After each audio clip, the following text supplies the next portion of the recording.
Hello everybody. So today I want to talk about calculus. The topic today is about integration.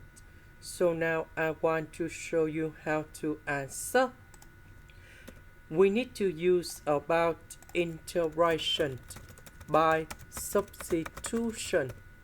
So I will put about u equals to this one. Later that, we do first derivative for the both sides, and we have 3x squared dx. Because we don't have number 3 in here, so we divide both sides by number 3.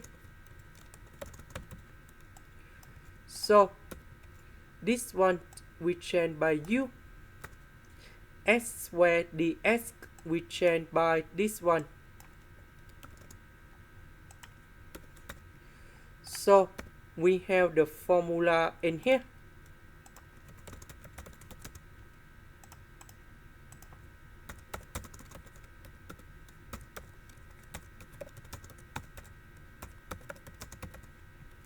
So we put number 4 gone here.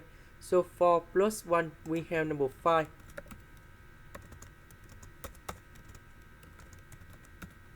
And number 5 and number 3 we have 15. About u, that is about this one.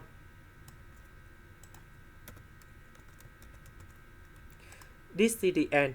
Thank you for watching.